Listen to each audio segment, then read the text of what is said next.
तो मूवी के स्टार्ट में कोस्टारिका के जंगल को दिखाया जाता है, जहां हेलीकॉप्टर से बाहर आता है इस मूवी का हीरो, जिसका नाम होता है डॉक्टर माइकल मॉर्बियस। वो कुछ साइंटिस्ट और कुछ क्रू मेंबर्स के साथ एक केव के सामने आता है, जहां पर डॉक्टर माइकल बताता है कि इस केव में वेम्पायर बैट्स रहती हैं और अभी मैं उन्हें बाहर बुलाने वाला हूँ। इसके बाद माइकल एक आदमी को पैसे पकड़ाता है और अपना हाथ काट कर केव की तरफ कर देता है, जिसकी वजह से केव से वो बैट्स बाहर आने लगती हैं उसके खून को स्मेल करके। इसके बाद हमें 25 साल पहले के फ्लैशबैक को दिखाया जाता है, जहां ग्रीस में हम देखते हैं छोटे माइकल को, जो एक डॉक्टर एमएल की केयर में रहता है। यहाँ पर हम ये भी जान पाते हैं कि माइकल को एक रेयर ब्लड डिजीज है। फिर डॉक्टर एमएल माइकल को एक दूसरे नए बच्चे से मिलवाता है। तब माइकल उस बच्चे का नाम चेंज करके माइलो रख देता है, क्योंकि वो बच्चा अभी जिस बेड पर था वहाँ पहले माइलो हुआ करता था। फिर माइकल उस नए बच्चे यानी माइलो से कहता है कि मैं बचपन से ही यहाँ पर रहता हूँ। वो बताता है कि मुझे एक ऐसी बीमारी है जो कभी ठीक ही नहीं हो सकती। माइकल और माइलो आपस में बातें कर रही होती हैं, तो तभी स्कूल के कुछ बच्चे बाहर से उनका मजाक बना रहे होते हैं। लेकिन तभी अचानक से माइलो बेहोश हो जाता है, क्योंकि उसकी मशीन ने काम करना बंद कर दिया होता है। तब माइकल चिल्लाकर नर्स को बुलाने की कोशिश करता है और अब माइकल खुद उस मशीन को एक स्प्रिंग की मदद से ठीक कर देता है। मशीन ठीक होते ही माइलो भी होश में आ जाता है। अब डॉक्टर एमएल ये देखकर काफी हैरान हो जाते हैं कि माइकल ने इतनी कॉम्प्लिकेटेड मशीन को सिर्फ एक स्प्रिंग की मदद से ठीक कर दिया। यहाँ पर माइकल के टैलेंट को देखकर डॉक्टर एमएल उससे कहते हैं कि न्यूयॉर्क में तुम जैसे जीनियस बच्चों के लिए एक स्कूल है, और अगर मैं तुम्हारे लिए वहाँ पर बात करूंगा तो तुम्हारी फीस भी माफ हो जाएगी, साथ साथ तुम्हारी जो बीमारी है उसका ट्रीटमेंट भी वहाँ पर हो जाएगा। तो माइकल वहाँ जाने के लिए एग्री हो जाता है। इसीलिए माइकल माइलो को लेटर लिखता है और उसमें कहता है कि मैं अपनी बीमारी का इलाज ढूंढने जा रहा हूँ और अब हम दोनों समर वेकेशंस में ही मिलेंगे। लेकिन तभी वो लेटर उड़कर बाहर गिर जाता है। फिर जब माइलो उस लेटर को उठाने के लिए जाता है तो स्कूल के वो शरारती बच्चे माइलो को मारने लगते हैं। तो वहाँ पर डॉक्टर एमएल आकर माइलो को बचाते हैं, क्योंकि डॉक्टर ने माइकल से प्रॉमिस किया होता है कि उसके जाने के बाद वो माइलो का ख्याल रखेंगे। इसके बाद प्रेजेंट टाइम में हमें स्वीडन का सीन दिखाया जाता है, जहाँ पर डॉक्टर एमएल ये बता रहे होते हैं कि माइकल ने 19 साल की इतनी छोटी उम्र में अपनी डॉक्टरी पूरी कर ली, जिसकी मदद से माइकल ने एक आर्टिफिशियल ब्लड बनाया है और उस आर्टिफिशियल ब्लड ने बहुत सारे लोगों की जानें बचाई हैं। जहाँ स्वीडन के किंग उसे रिस्पेक्ट के तौर पर एक अवार्ड देना चाहते हैं, लेकिन माइकल अवार्ड लेने से इनकार कर देता है। अब न्यूयॉर्क वापस आने के बाद माइकल अपना एक्सपेरिमेंट कंटिन्यू रखता है, जहाँ वो अपने पेशेंट जो कि एक छोटी लड़की थी उससे बातें कर रहा होता है, क्योंकि वो दोनों एक दूसरे के काफी अच्छे दोस्त होते हैं। यहाँ पर हमें ये भी पता चलता है कि माइकल अपनी बेस्ट फ्रेंड मार्टिन के साथ काम करता है, जहाँ पर मार्टिन माइकल को बताती है कि न्यूज़पेपर में हेडलाइन छपी है कि तुमने अवार्ड लेने से इनकार कर दिया। फिर वो माइकल से पूछती है कि माइलो को पता है कि तुमने इंसान और बैट के डीएनए को मिलाया है, लेकिन माइकल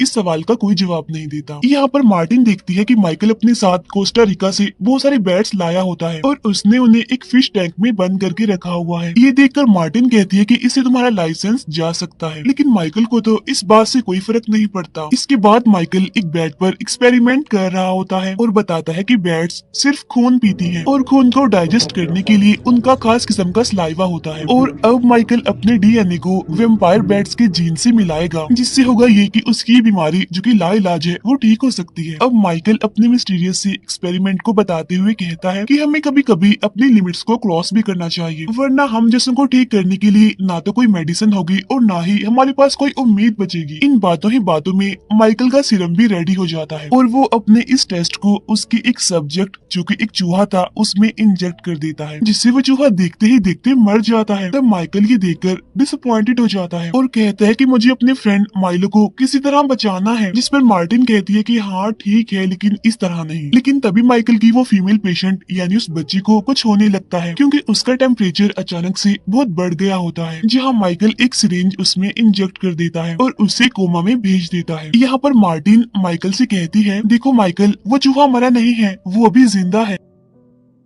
इसके बाद माइकल माइलो से मिलने जाता है, जहां माइकल माइलो से कहता है कि मेरे पास एक गुड न्यूज है। यहाँ पर माइलो माइकल से पूछता है कि तुम इतने दिन कहाँ गायब थे, क्या इसमें मार्टिन का हाथ है, क्या तुम उसके साथ रह रहे थे। यहाँ पर माइकल माइलो से कहता है कि मजाक को साइड पर रखो, मैं तुम्हें कुछ बताने वाला हूँ, और वो ये कि मैं हमारी बीमारी के क्योर को ढूंढने के बहुत करीब हूँ। हो सकता है कि लोग इस पर सवाल उठाएं, लेकिन ये भी सच है कि हमारे पास ज्यादा टाइम नहीं है और हमारे पास ठीक होने का ट्रीटमेंट का बस यही इलाज है। तब माइलो इस चांस को लेने के लिए मान जाता है। अब माइकल और मार्टिन समंदर के बिल्कुल बीचों बीच एक शिप में अपने एक्सपेरिमेंट को मूव करते हैं, जहाँ पर उनका एक्सपेरिमेंट कामयाब भी होता है। जहाँ माइकल उस सीरम को एक छोटी सी बोतल में भरकर उसे मार्टिन को देता है और कहता है कि ये तुम मुझ पर ट्राई करो, इसे फौरन मुझ में इंजेक्ट कर दो। तब मार्टिन ऐसा ही करती है, वो उस सीरम को माइकल को इंजेक्ट कर देती है और उसे लेटाकर उसके हाथ और पाँव को बांध देती है। लेकिन तभी माइकल कांपने लगता है। तभी हम देखते हैं कि शिप में कुछ और क्रू मेंबर्स भी आए हुए थे, जहाँ उनमें से एक आदमी लैब में आ जाता है। लेकिन तभी वो दोनों देखते हैं कि माइकल अपनी जगह पर नहीं है, बल्कि वो तो ऊपर छत से चिपका हुआ है, बिल्कुल किसी बैट की तरह, चमगादड़ की तरह। जहाँ देखते ही देखते माइकल उस आदमी पर अटैक कर देता है, जहाँ मार्टिन उन दोनों को एक जगह पर बंद कर देती है, क्योंकि माइकल अब पूरी तरह से वैम्पायर बन चुका है। यानी अब उसके खतरनाक बड़े बड़े दांत थे, बड़े बड़े नेल्स थे। अब अलार्म बजने की वजह से माइकल खुद को ग्लास में पीटने लगता है, जहाँ क्रू के बाकी मेंबर्स भी अंदर आ जाते हैं और वो मार्टिन को साइड पर धक्का दे देते हैं ताकि वो माइकल को शूट करके मार सके। लेकिन तभी माइकल ग्लास तोड़कर बाहर आ जाता है और जब वो देखता है कि मार्टिन बेहोश पड़ी है तो उसे बहुत गुस्सा आता है। इसीलिए वो क्रू के सभी मेंबर्स को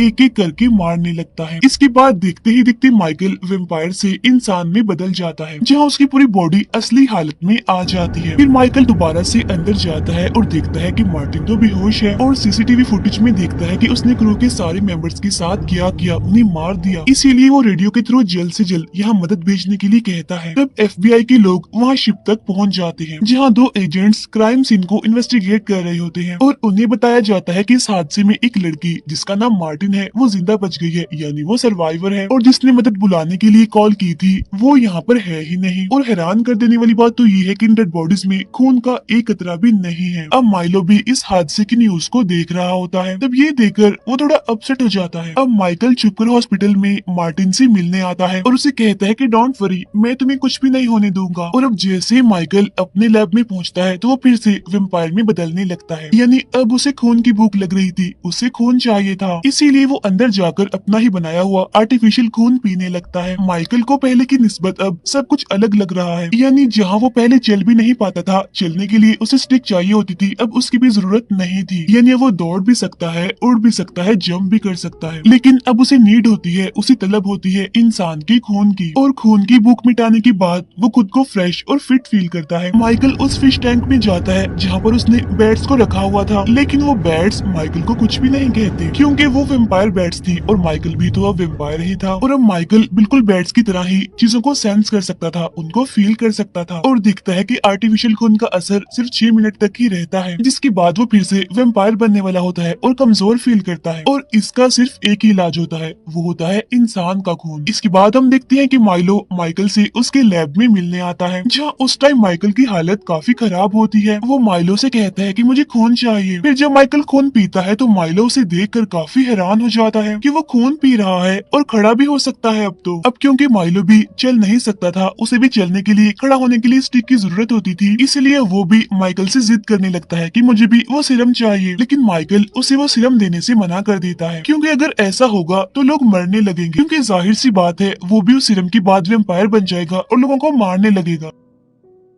माइकल कहता है कि ये सिर्फ मेरे लिए है, बस मुझे ही सूट करता है। तब इस बात पर उन दोनों की बहस हो जाती है। फिर माइकल माइलो से कहता है कि प्लीज जिद मत करो, ये कर्स है। फिर वो माइलो को अपना वैम्पायर वाला फेस दिखाकर उसे वहाँ से जाने के लिए कहता है। उधर हॉस्पिटल में मार्टिन से मिलने FBI के 2 एजेंट्स आते हैं, जो कि क्राइम सीन को इन्वेस्टिगेट कर रहे थे, और वो मार्टिन को क्राइम सीन पर मिली उन डेड बॉडीज के बारे में बताते हैं और पूछता है कि आप वहाँ पर क्या एक्सपेरिमेंट्स कर रहे थे। जिस पर मार्टिन कहती है कि अभी मुझे ठीक से कुछ भी याद नहीं है कि वहाँ पर आखिर हुआ क्या था। असल में वो यहाँ पर सच को छुपाने की कोशिश कर रही थी। उसी हॉस्पिटल में हम एक नर्स को देखते हैं जिसे ऐसा फील होता है कि कोई उसका पीछा कर रहा है। इसी वजह से वो काफी डर जाती है और वहाँ से भागने लगती है। लेकिन तभी अचानक से उस नर्स पर कोई अटैक कर देता है। उधर माइकल अपने पेशेंट यानी उस बच्चे के पास बैठा होता है, लेकिन तभी अचानक से वो कुछ सेंस करने लगता है, जहाँ बाहर आकर वो देखता है कि एक नर्स मारी गई है। अब माइकल आर्टिफिशियल ब्लड को अपने बैग में रखकर वहाँ से जाने लगता है, लेकिन तभी उसे वही दोनों FBI एजेंट्स मिल जाते हैं, जहाँ एक एजेंट माइकल को थैंक्स कहता है क्योंकि माइकल के आर्टिफिशियल ब्लड ने इस FBI एजेंट के हाथ को कटने से बचाया एक वॉर में। वो दोनों माइकल से कहते हैं लेकिन आप तो कुछ ज्यादा ही फिट लग रहे हैं। और यहाँ पर उन दोनों को माइकल पर ही शक होता है कि इसने ही शिप वाले उन सारे क्रू मेंबर्स को मारा होगा। लेकिन तभी उनमें से एक एजेंट को ये न्यूज मिलती है कि एक नर्स की डेड बॉडी मिली है और उसकी मौत भी सेम वैसी हुई है, यानी उसकी बॉडी में भी खून का एक कतरा नहीं है। तब ये सुनकर उनका शक यकीन में बदल जाता है और अब वो जैसे ही माइकल को अरेस्ट करने वाले होते हैं तब माइकल उन पर अटैक करके उनसे फाइट करके वहाँ से भाग जाता है। लेकिन वो ज्यादा दूर नहीं जा पाता क्योंकि माइकल को वेव्स रोक लेती हैं, जहाँ वही एजेंट उसे अरेस्ट कर लेता है। फिर माइकल को एक जेल में रखा जाता है, जहाँ दोनों FBI एजेंट्स माइकल के पास आते हैं। उनमें से एक एजेंट तो अपने साथ होली वाटर भी लेकर आता है। उनमें से दूसरा एजेंट माइकल को कहता है कि तुमने शिप में क्रू के उन मेंबर्स को मारा, चलो ठीक है उनसे कोई गलती हो गई होगी, लेकिन उस नर्स को क्यों मारा, वो तो बेकसूर थी। लेकिन इसका जवाब तो माइकल के पास भी नहीं होता क्योंकि उसको माइकल ने नहीं मारा होता। यहीं पर हम देखते हैं कि माइकल खुद को कमजोर फील करता है और वो उनसे अपना बैग मांगता है जिसमें आर्टिफिशियल ब्लड है। वो कहता है कि जल्दी दो, मुझे भूख लग रही है और भूख की हालत में मैं कैसा दिखता हूँ ये तुम देख नहीं पाओगे। लेकिन वो एजेंट उसे ब्लड देने से मना कर देता है। तभी यहाँ पर माइकल से मिलने माइलो आता है। वो कहता है कि मैं तुम्हें यहाँ से बाहर निकालूंगा। लेकिन जाते टाइम हम देखते हैं कि माइलो भी अब चल पा रहा है। तब माइकल को इस बात का पता चल जाता है कि उस नर्स को किसी और ने नहीं बल्कि माइलो ने मारा था। अब गुस्से में आकर माइकल जेल को तोड़कर वेम्पायर बनकर वहाँ से भाग जाता है। फिर वो अपनी बैड पावर से सेंस करता है और माइलो की बातों को सुनता है, यानी जहाँ पर माइलो एक और आदमी को मार देता है। इतनी ही देर में वहाँ पर माइकल भी माइलो के पास आ जाता है और उसे समझाता है कि मैंने तुम्हें कहा था कि ये सिर्फ जानलेवा है, सही नहीं है ये। तो माइलो कहता है तुमने तो कहा था ये कर्स है, लेकिन ये कोई कर्स नहीं है। और यहाँ पर माइलो माइकल के सामने ये एक्सेप्ट कर ही लेता है कि मैंने ही मारा था उस नर्स को और अब हमें कोई भी नहीं रोक सकता। तो माइकल उसे कहता है कि माइलो ऐसा नहीं था, मेरा दोस्त माइलो ऐसा कभी भी ना करता, तुम्हें क्या हो गया है, तुम क्या बनते जा रहे हो। और इसके बाद वो दोनों ही वेम्पायर्स बनकर आपस में ही लड़ने लगते हैं, जहाँ पुलिस आकर उन दोनों को अरेस्ट कर लेती है। लेकिन माइलो पुलिस ऑफिसर्स पर ही अटैक कर देता है। लेकिन माइकल ऐसा नहीं था, यानी वो बुरा नहीं था, इसीलिए वो माइकल से लड़ता है क्योंकि माइलो जो कर रहा है वो गलत है। लेकिन तभी वहाँ पर एक ट्रेन आने लगती है और माइकल फिर से उन वेव्स को फील करता है और अब वो उन्हीं वेव्स में उड़ने लगता है और ऐसा करते ही वो वहाँ से भाग जाता है। अब यहाँ पर भी उन एजेंट्स को लगता है कि इन सारे पुलिस ऑफिसर्स को भी माइकल नहीं मारा है। उधर हम देखते हैं माइलो को जो कि छुपकर मार्टिन को देख रहा होता है।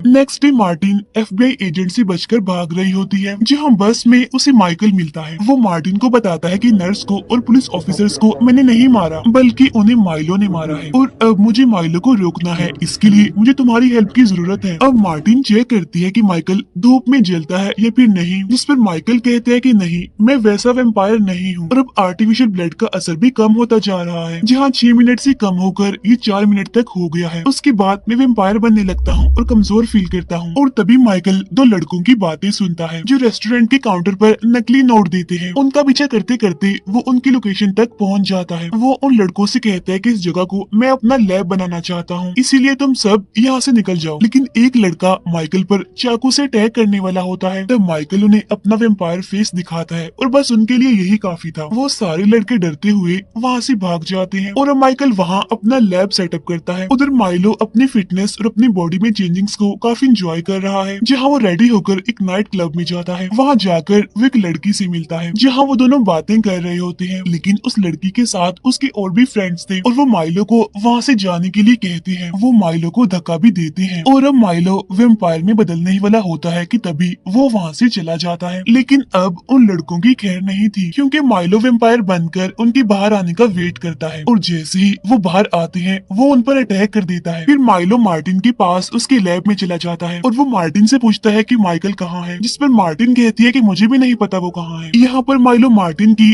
तेज हार्ट बीट को सुन पा रहा था। इसके बाद वो वहाँ से चला जाता है, जहाँ मार्टिन भी लैब का कुछ सामान लेकर वहाँ से चली जाती है। उधर दोनों एजेंट्स मार्टिन के घर आते हैं, जहाँ जाकर वो देखते हैं कि वहाँ पर कैट फूड पड़ी है। लेकिन मार्टिन और उसकी कैट दोनों ही वहाँ पर नहीं है, क्योंकि वो दोनों होते हैं माइकल के पास। अब अपनी बिल्ली को खाना खिलाते हुए मार्टिन की उंगली पर एक कट लग जाता है, जहाँ से खून निकलने लगता है है और खून की स्मेल से माइकल वेम्पायर बन जाता है। लेकिन वो मार्टिन को काटता नहीं बल्कि उसे कहता है कि प्लीज इस पर बैंडेज कर लो। अब बैंडेज लगाने के बाद वो दोनों टेरिस पर चले जाते हैं जहाँ उन दोनों को दूर खड़ा हुआ माइलो देख रहा था। अब दोनों FBI एजेंट्स उस क्राइम सीन पर पहुंचते हैं जहाँ पर माइलो ने उन क्लब वाले लड़कों को मारा था। लेकिन उन्हें ये पता नहीं होता कि इसके पीछे माइलो का हाथ है, बल्कि उन्हें लगता है कि ये माइकल ने ही किया है। तब सीसीटीवी फुटेज में देखकर ये पता चलता है कि ये माइकल नहीं है बल्कि ये तो कोई दूसरा ही आदमी है। अब डॉक्टर एमएल भी यही न्यूज देख रहा था जिसमें क्राइम सस्पेक्ट माइकल मॉर्बियस को बताया जा रहा है। लेकिन सीसीटीवी फुटेज से पता चला कि किलर कोई और भी हो सकता है। जहाँ पर डॉक्टर एमएल को माइलो पर शक होता है, इसीलिए वो जाकर मिलता है माइलो से। यहाँ पर डॉक्टर को ये बात भी पता होती है कि माइलो ने भी उसी सीरम को यूज किया है, इसी वजह से ही तो वो ठीक हो गया। यहाँ पर डॉक्टर एमएल माइलो से कहता है कि मैं तुम्हारी मदद कर सकता हूँ। तब माइलो इस बात से काफी गुस्सा हो जाता है कि तुम हमेशा माइकल की साइड ही लेते हो और तुम मुझे अपना प्यार नहीं सिर्फ अपनी सिंपैथी दिखाते हो। और इसी वजह से माइलो डॉक्टर एमएल पर अटैक कर देता है और फौरन वहाँ से चला जाता है। उधर लैब में माइकल एक सीरम बनाता है और वो सीरम बैट्स की जान ले सकता है। और माइकल ने इस सीरम की 2 डोज बनाई होती है, एक अपने लिए एक माइलो के लिए। यहाँ पर माइकल मार्टिन से कहता है कि तुम्हें यहाँ से चले जाना चाहिए क्योंकि यहाँ पर खतरा है। लेकिन तभी माइकल को डॉक्टर एमएल कॉल करता है जो कि काफी बुरी तरह से इंजर्ड है। वो बताते हैं कि मैं माइलो से मिलने गया था और उसी ने ही मेरा ऐसा हाल किया है। इसी वजह से माइकल डॉक्टर एमएल से मिलने जाता है। यहाँ पर डॉक्टर माइकल से कहते हैं कि तुम्हें माइलो को रोकना होगा और ऐसा कहते ही डॉक्टर की मौत हो जाती है। और तब यहाँ पर माइकल माइलो की आवाज सुनता है जहाँ वो दिखता है कि माइलो ने मार्टिन को किडनैप कर लिया है और देखते ही देखते वो मार्टिन पर अटैक कर देता है। तो माइकल उड़ते हुए मार्टिन के पास जाता है। यहाँ पर मार्टिन माइकल से कहती है कि मैं भी तुम्हारी हेल्प करना चाहती हूँ माइलो को मारने में। फिर वो माइकल को अपना खून पिलाती है, लेकिन माइकल के खून का एक ड्रॉप मार्टिन भी पी लेती है। खून पीने के बाद माइकल काफी स्ट्रॉन्ग और पावरफुल फील कर रहा था, जहाँ वो जाकर माइलो से लड़ता है। माइलो अपने बड़े बड़े नेल से माइकल पर अटैक करता है और उसे काफी इंजर्ड कर देता है। तब यहाँ पर माइकल चिल्लाकर अपने साथियों को इन्हीं बैट्स को बुलाता है। तो वो बैट्स माइकल को चारों तरफ से घेर लेती हैं। इसके बाद वो माइलो पर अटैक कर देती है, जहाँ पर माइकल अपना बनाया हुआ सीरम माइलो में इंजेक्ट कर देता है, जहाँ माइलो अपने ह्यूमन फॉर्म में वापस आते ही मर जाता है। अब FBI की दोनों एजेंट्स वहाँ पर पहुँच जाते हैं और वो बहुत सारी बैट्स को वहाँ पर उड़ता हुआ देखते हैं। उधर मार्टिन को भी होश आ जाती है क्योंकि उसने माइकल का वेम्पायर वाला खून पी लिया था। वही हम उन्हीं बैट्स के बीच माइकल को भी उड़ता हुआ देखते हैं, बिल्कुल वेम्पायर बैट की तरह। इसके बाद हम देखते हैं कि एक मल्टीवर्स का रिफ्ट खुलता है और स्पाइडरमैन की दुनिया से इस दुनिया की जेल में आता है एड्रियन, जिसे पुलिस अपने साथ ले जाती है। नेक्स्ट सीन में हम माइकल मॉर्बियस को देखते हैं जो कि अपनी गाड़ी से कहीं पर जा रहा होता है, जहाँ वो एक जगह पर रुकता है और उसे वहाँ पर मिलता है एड्रियन। वो उस टाइम अपने सूट में होता है और कहता है कि मैं नहीं जानता कि मैं यहाँ पर कैसे आया हूँ। मुझे लगता है कि शायद इसमें स्पाइडरमैन का हाथ है, इसीलिए मॉर्बियस अब मैं तुमसे मदद चाहता हूँ ताकि तुम स्पाइडरमैन से फाइट करो। जिस पर माइकल कहता है कि प्लान अच्छा है, चलो देखते हैं। माइकल की इस बात के साथ ही ये मूवी यहीं पर एंड हो जाती है।